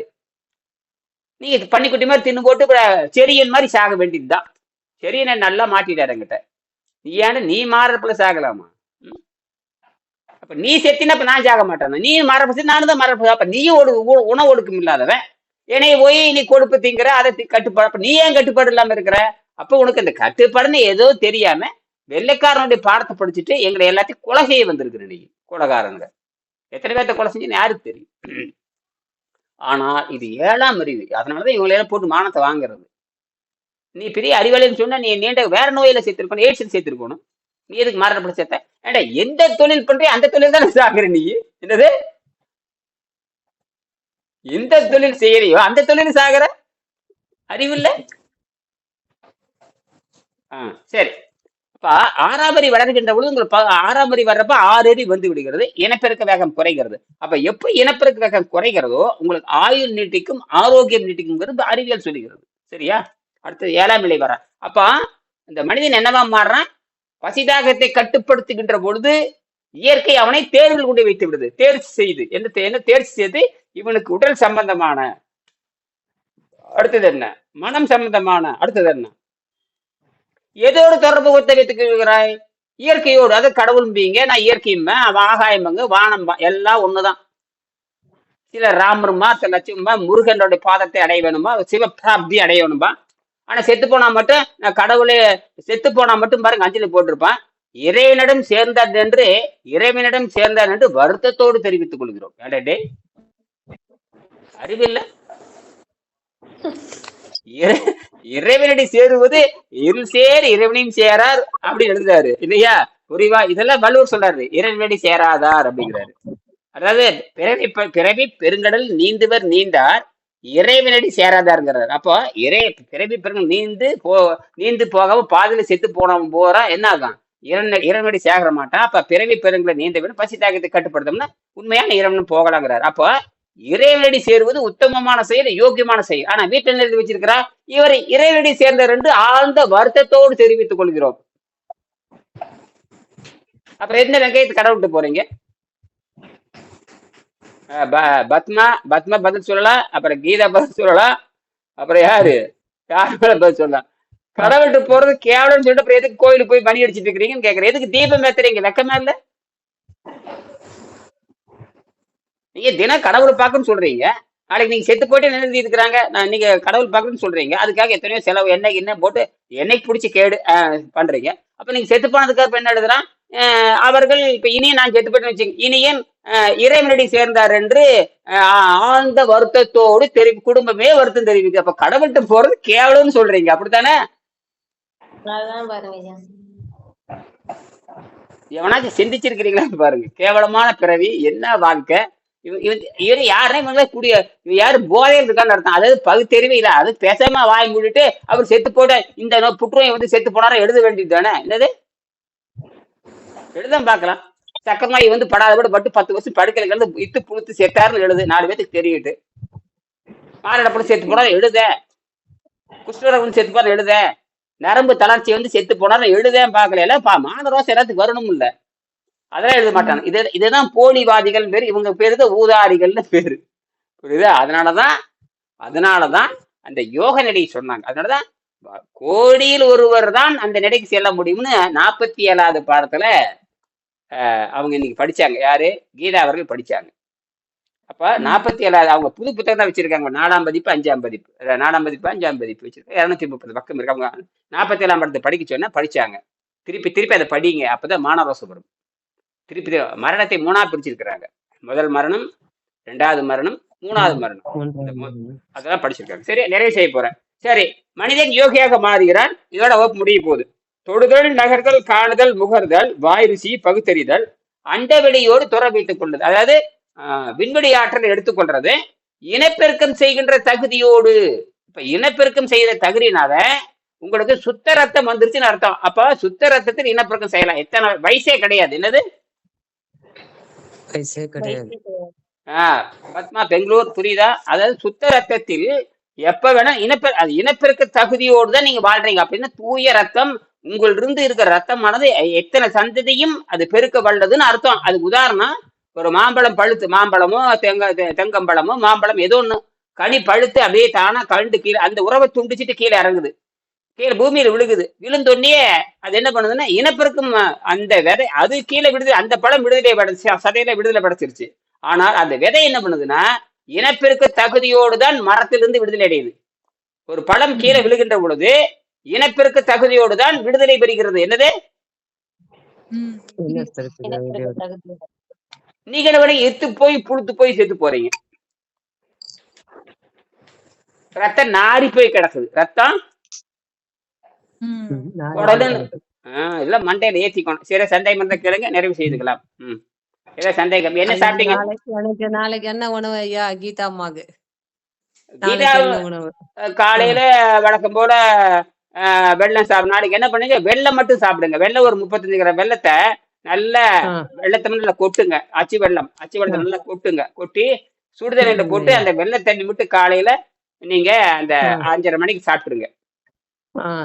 அப்புறம் அதுக்கப்புறம் கொஞ்சம் கொஞ்சமா தண்ணி அந்த 1 மணி நேரத்துல 100 ml சாப்பிட்றோம். அடுத்தபடியே கொஞ்சம் கொஞ்சமா குடிச்சிட்டே வந்து ஒரு 11 மணிக்கு என்ன சாப்பிடலாம்னு சொல்லுங்க. இப்ப நம்ம சரிங்க, நான் 11 மணிக்கு என்ன சாப்பிடலாம் நினைக்க. இப்ப புதுசா பார்க்கலாம். கொஞ்சோண்டு அரிசி சோறு எடுத்துக்கங்க. அரிசி சோறோ கம்பஞ்சோறோ சோள சோறோ உங்களுக்கு எது பிடிக்குதோ கொஞ்சம் ஒரு கைப்பிடி எடுத்துங்க. அப்புறம் முட்டைக்கோஸ் இருந்தா முட்டைக்கோஸ் வாங்க. முட்டைக்கோஸ் நல்லா பொரியல் பண்ணுங்க. முட்டைக்கோஸோட கொஞ்சம் கேரட், கொஞ்சம் பீன்ஸ் எல்லாம் போட்டு பொரியல் பண்ணுங்க. நல்லா வேவிச்சுங்க. அப்ப இந்த சோத்தை தூக்கி சோறோ இட்லியோ ஏதோ ஒண்ணு போட்டு நல்லா பிசைஞ்சு விடுங்க. பிசைஞ்சு விட்டு ஒரு ஊறுகாய் வச்சு சாப்பிடுங்க. அதே முட்டைக்கோஸ் சோறு. என்னது? முட்டைகோசு சோறு. அவ்வளவுதான். நல்லா சோறு சாப்பிடுங்க. இல்லாம சோறு இல்லாம சாப்பிடலாம் ஐயா. சோறு வேண்டாம், சாப்பிட முடியல என்னால. காய்கறி மட்டும் போதும், பரவாயில்லைங்களா? அது உங்க விருப்பம். அது உங்களுக்கு அதுவும் தப்பு இல்லை. ஆ, அதெல்லாம் ஆ, உங்க விருப்பம். அதுல அப்பளம் ஆ. சுட்டு 2 அப்பளத்தை சுட்டுக்குங்க. 2 அப்பளத்தை சுட்டுட்டு சரி. குரங்கு ஆ, அப்பளம் திங்கிற மாதிரி பொறுக்கு பொறுக்குன்னு கடிச்சிட்டு இதையும் சாப்பிடுங்க. ஆ, சார் எனக்கு சரிங்க ஒரு ஐயா. டவுட். இது ஒரு நைட்டு நிமிஷம் முடிச்சிடுறேன். அதான் கேட்கறாங்க. மேல எலுமிச்சை பழத்தை புரிஞ்சுக்க. எப்ப போட்டாலும் அந்த எலுமிச்சை ஆமா, புரிஞ்சுட்டீங்கன்னா சீக்கிரம் நல்லா போட்டுக்கிறேன் வரும். ஐயா. ருசியும் நல்லா இருக்கும், போட்டுக்கிறேன் ஐயா. சாப்பிட நல்லா இருக்கும். இப்ப நைட்டே போட்டு சாப்பிட்டேன். அது எப்பவுமே நாளைக்கு இரவு என்ன ஐயா? நாளைக்கு இரவு நாளைக்கு இரவு என்ன இருக்குதோ, நாளைக்கு என்ன வேற எது இன்னைக்கு இரவு காய்கறி கூட செய்யணும். பார்த்து நீங்க ஒரு தோசை சுட்டு மேல அந்த காயெல்லாம் போட்டுருந்தீங்க. ஆமா, அருமையான நீங்க முயற்சி. சொன்னீங்க ஐயா. ஆமா, நீங்க சொன்னீங்க, அதனால செஞ்சேன். அப்ப காய் தோசை தோசை சாப்பிட்டாச்சு. நாளைக்கு என்ன வெங்காய தோசை போடும், வெங்காய ரோஸ்ட் போட்டுக்கலாம். என்னது வெங்காய ரோஸ்ட்? வெங்காய ரோஸ்ட், காய்கறிகள் எது வேணாலும் போட்டுக்கலாம். ஆமா, நெய் ரோஸ்ட். அதாவது தோசை நல்லா ஊத்தி நெய் விட்டுறணும். நெய் ரோஸ்ட் வச்சு நல்ல கும்மு கும்முன்னு பக்கத்தோட மூக்க தொலைக்கணும். என்னங்க நெய் ரோஸ்ட் எல்லாம் போடுறீங்களா? ஆமா ஆமா, அப்படின்னு நெய் ரோஸ்ட் தான் சாப்பிடுறேன். அப்படிதான். நீர் விரதம் இருந்து சாப்பிடவே முடியல ஐயா. தோசைக்கெல்லாம் சேர்க்க முடியல. அதான் நான் காய்கறி மட்டும் தான் இறங்குது. மெது சொல்றேன் உங்களுக்கு. எப்படி வேணாலும் பண்ணிக்கங்க. மெதுன்னு இதே மாதிரி தோசை போட்டுங்க. மெதுன்னு போட்டுங்க. அது நிறைய காய்கறி, ஏதோ புடலங்காய், பீக்கிங்க, அவரைக்காய், பீட்ரூட், ஏதோ ஒரு காய் போட்டு நறுக்குங்க. இல்ல தக்காளி வெங்காயம் போட்டுங்க. தக்காளி நல்லா வணக்கி போட்டுக்கணும் ஐயா. நல்ல ருசியா இருக்கும். நல்லா சாப்பிடுங்க. தக்காளி வெங்காயம் போட்டு ஒரு 1/2 கிலோ, 1/4 கிலோ வெங்காயம், 1/4 கிலோ தக்காளி போட்டு நறுக்கி வணக்கிடுங்க. வணக்கி தனியா வச்சுக்கோங்க. தோசையை சுட்டுறதுக்கு அப்புறம் இந்த துவையை தூக்கி அப்படி மேல பரப்பி விட்டுருங்க. பரப்பி விட்டு தக்காளி வெங்காயம் தோசை சாப்பிடுறதுக்கு அவ்வளவு நல்லா இருக்கு. இப்ப பத்மா என்ன கேளுங்க. சார் இப்ப நம்ம வந்து ஒரு கிளீனிங் ஏஜென்ட் மாதிரி தான் இந்த உணவு வந்து நம்ம பயன்படுத்துறோம் ஆரம்ப கட்டமா. இது வந்து குவாண்டிட்டி இவ்வளவுதான் எடுத்துக்கணும், ஒருவேளை இவ்வளவுதான் மினிமம் குவாண்டிட்டி எடுத்துக்கணும்னு இருக்க மாதிரி இருக்கா, இல்ல பசி ஆறுற அளவுக்கு எடுத்துக்கலாம்னு இருக்கா, இல்ல திருப்தியாவே சாப்பிடலாம் அப்படின்னு எது வந்து ஒரு சரியான இதா வந்து, ஏன்னா நம்ம நாளடைவுல குறைச்சிக்கிட்டே வந்து நம்ம நீருக்கு மாற போறோம். அப்போ குவாண்டிட்டில வந்து போக்கஸ் பண்ணணுமா? அது கிடையாது. ஏன்னா இன்னைக்கு என்னன்னா தேவையான அளவுக்கு சாப்பிட்டு மலச்சிக்கலை போக்குவதற்கு தான் அடிப்படை பயிற்சி கொடுக்குறோம்.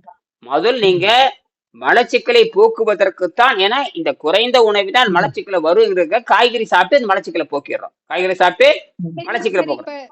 இப்ப எனக்கு வந்து எப்பயுமே மலச்சிக்கல் அப்படின்னு இருக்கிறதே இல்ல.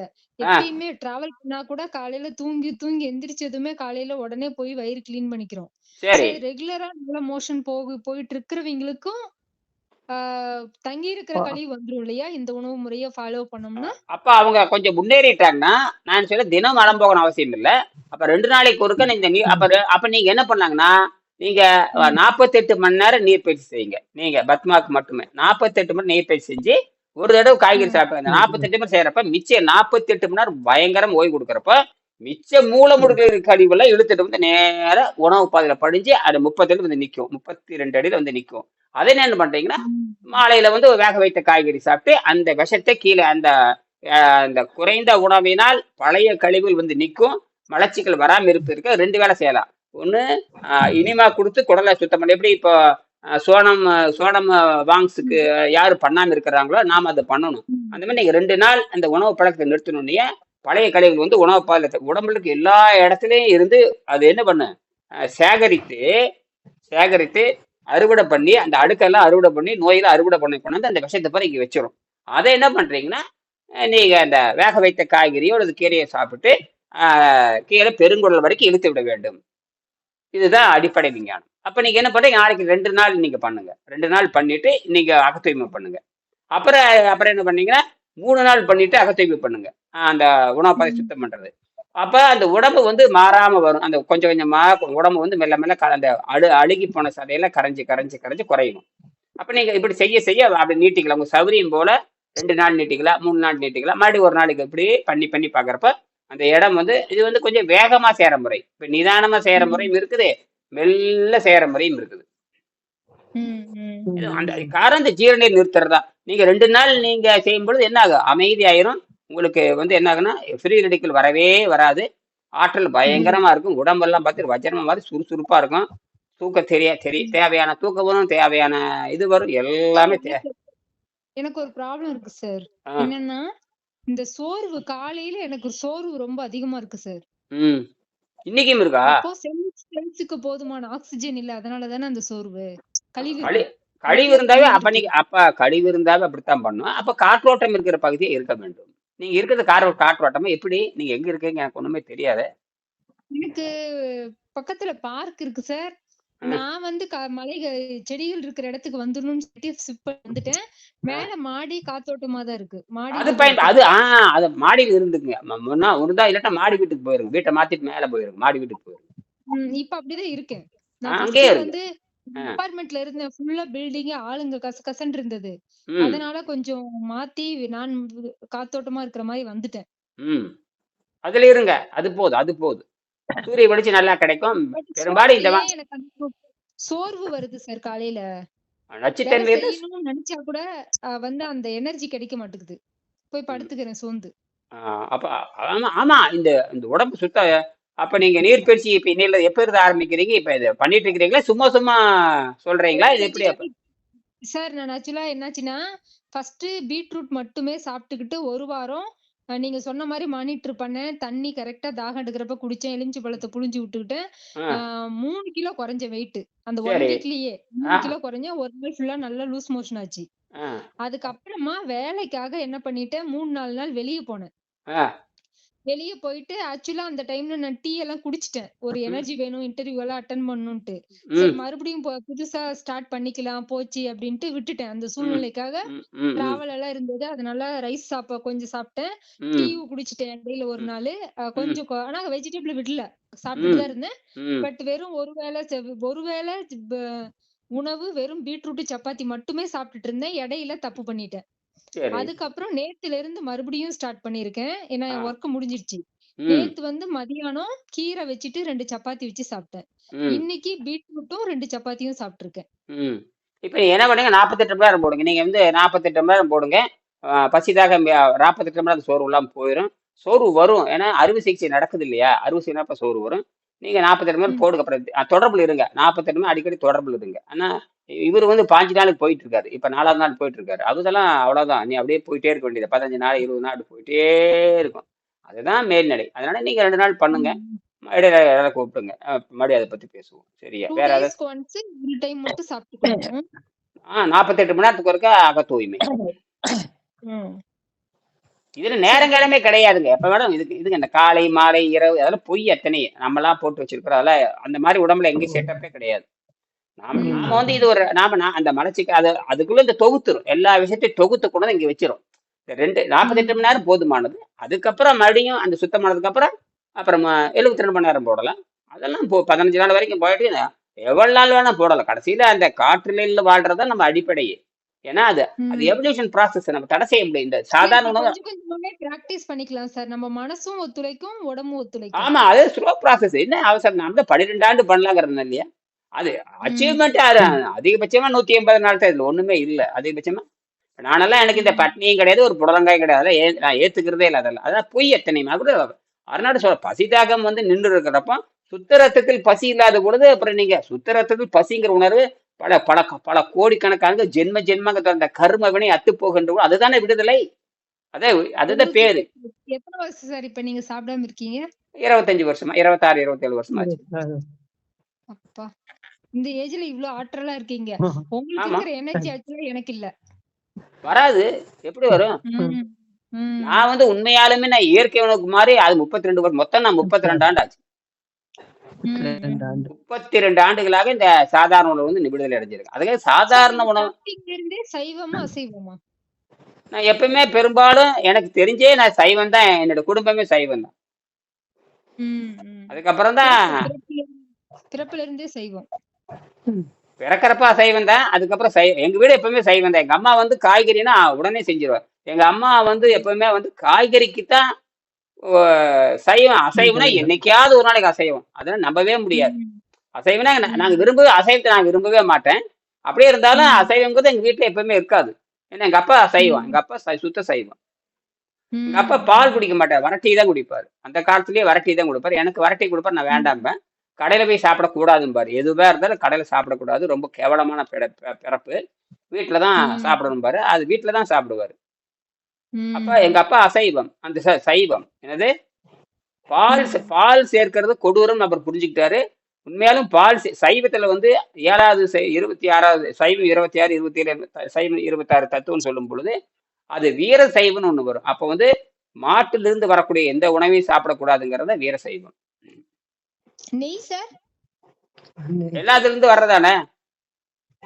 பால்ல இருந்து வர்றதுதான். இப்ப நாம வந்து நம்ம எவல்யூஷன்ல போறோங்க.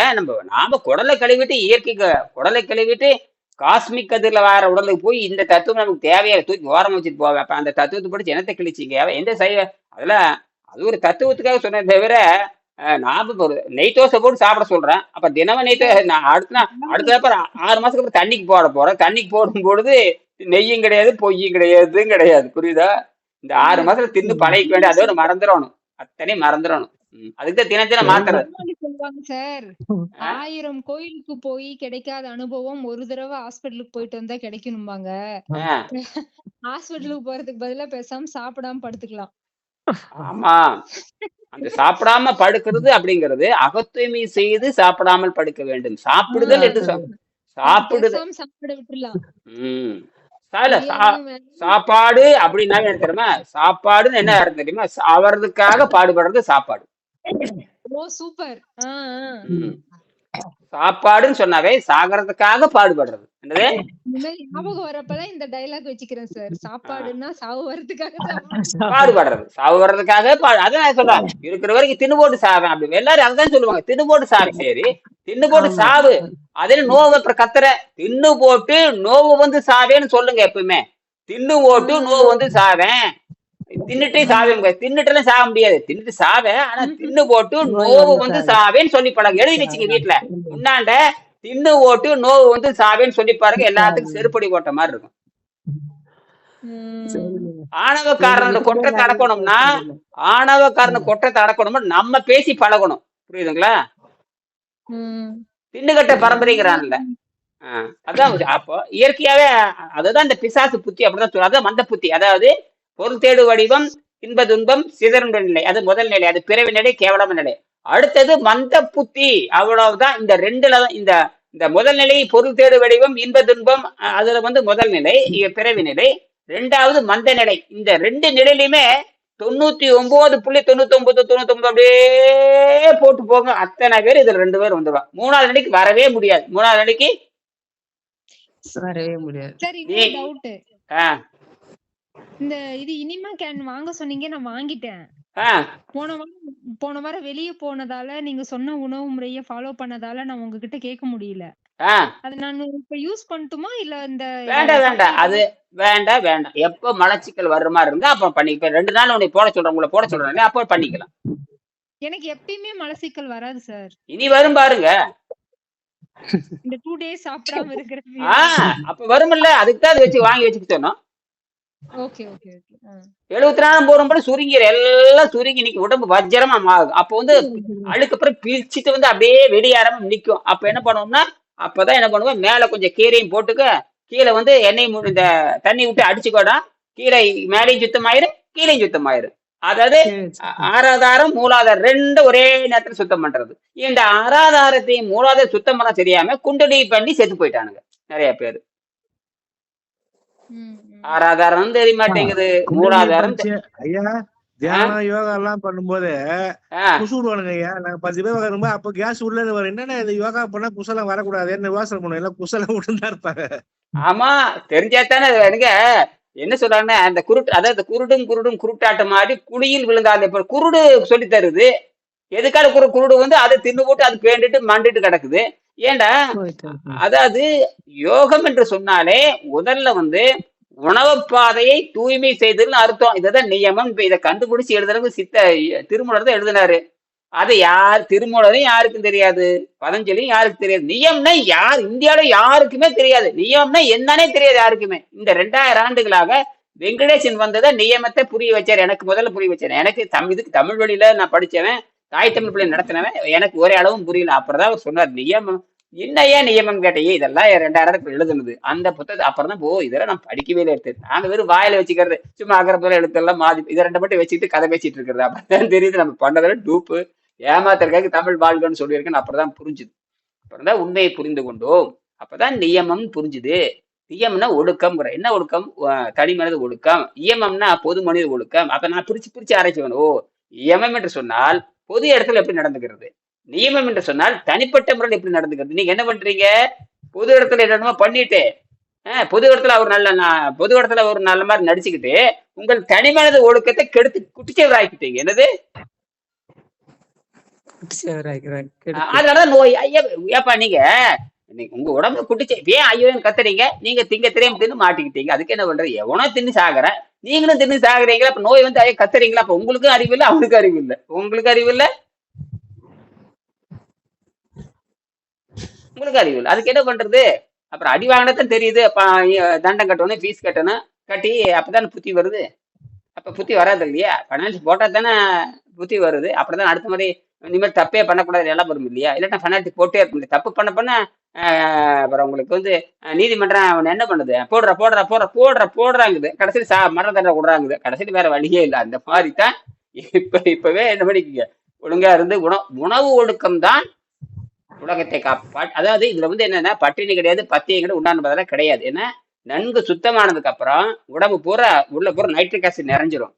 அப்புறம் காஸ்மிக் கதிர் உள்ள நிறைஞ்சிரும். பசி துன்பத்துல விடுதலை அடைஞ்சிடலாம். அப்பதான் நீங்க மரணமில்லா வாழ்வுக்கு போக முடியும். சரியா? மரணமில்லா வாழ்வுன்னு எழுதின வார்த்தை என்னமோ 10 கோடி ஆண்டுக்கு இருக்கிறது இல்ல. விரும்பிய வரை வாழ்ந்து விரும்பிய வரை வாழ்ந்து இந்த உடம்பை பழையபடி இயற்கையோடு அந்த உயிரை கொண்டு அங்க இங்க உடம்புங்க போட்டுறீங்க. உயிரை கொண்டு விண்வெளியில சேர்த்திடுறீங்க. உயிரை கொண்டு எங்க சேர்த்திடுறீங்க? அப்ப எங்க இருந்து கிளம்பி வந்திருக்கிறீங்க? இருங்க, கருங்குழி. சரி, அப்ப எங்க இருந்து கிளம்பி இப்ப விண்வெளியில போய் சேர்த்திடுறீங்க. அப்ப எங்க இருந்து கிளம்பி வந்திருக்கிறீங்க? அதேதான், விண்வெளியில இருந்து மண்வெளிக்கு வந்துட்டீங்க. மறுபடியும் மண்வெளியில இருந்து எங்க போறீங்க? இந்த சர்க்கிளை நீங்க முடிக்கணும்னா இந்த உணவு பழக்கத்தை நிறுத்தி ஆகணும். உணவு பழக்கத்தை நிறுத்தினா அதே பேய் மாதிரி சொல்லிட்டே இருக்க வேண்டியதுதான்.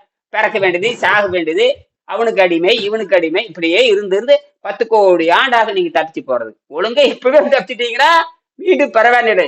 இல்ல தின்னுதான் ஜாவேன்னா அப்புறம் 1000 கோடி ஜென்மம் எடுத்துட்டே இருக்க வேண்டிய. மீண்டும் சந்திப்போம். காலையில் நன்றி வணக்கம். 7:30 மணிக்கு சந்திப்போம். நன்றி.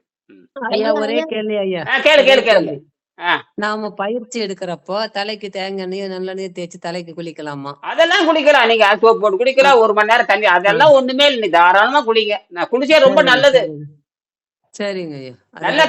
நல்லா திறந்து விட்டு நல்ல ஜெல், அதான் இவர் சொல்லுவாரு, டாக்டர் அருணாடகர், நல்லா குடிங்க அப்படிங்கிறாரு. நல்லா குளிர்ச்சியா குடிங்க அப்படிங்கிறார் அருணாடகர் மாதிரி அறிவாளி இனி பிறக்கவே முடியாதே அருணாடகர்.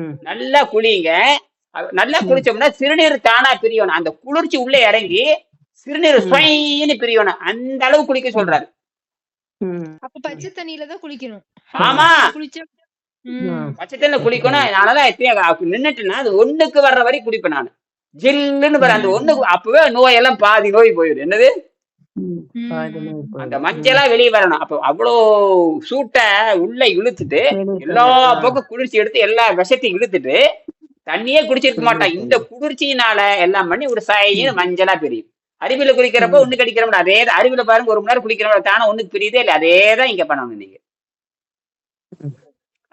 அந்த காலத்துல அதெல்லாம் பண்ணுவாங்க. பண்ணி பாருங்க. சரியா? நன்றி. ஐயா, வெள்ளரி பிஞ்சு பச்சையா சாப்பிட சொன்னீங்கல்ல ஐயா, அதே மாதிரி மாங்காய் சாப்பிடலாமா? தாராளமா சாப்பிடுங்க.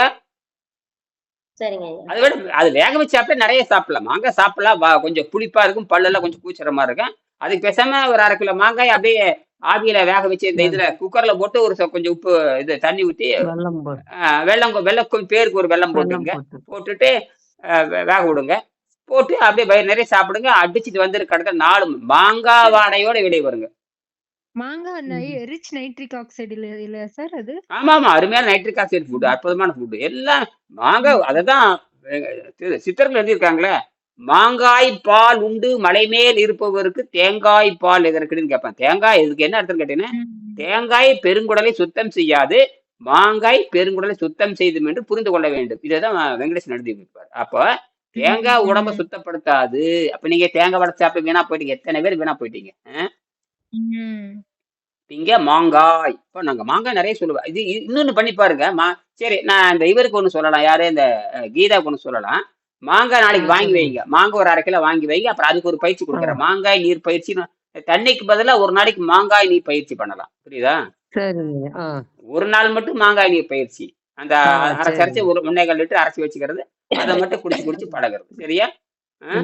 சரிங்கய்யா. எல்லாரும் இந்த விளக்கு நாளைக்கு வாங்கிக்கிங்க, செய்யுங்க. இதை செய்யுங்க, ரொம்ப அருமையா இருக்கும். தியானம் பண்றப்ப அந்த பச்சை விளக்கு பார்த்துட்டே ஒரு 1/2 மணி நேரம் உட்காருங்க. சும்மா உட்கார்ந்து பாருங்க. சரியா? சந்திப்போம். நன்றி. சரிங்க. வணக்கம். நன்றிங்கய்யா. வணக்கம்.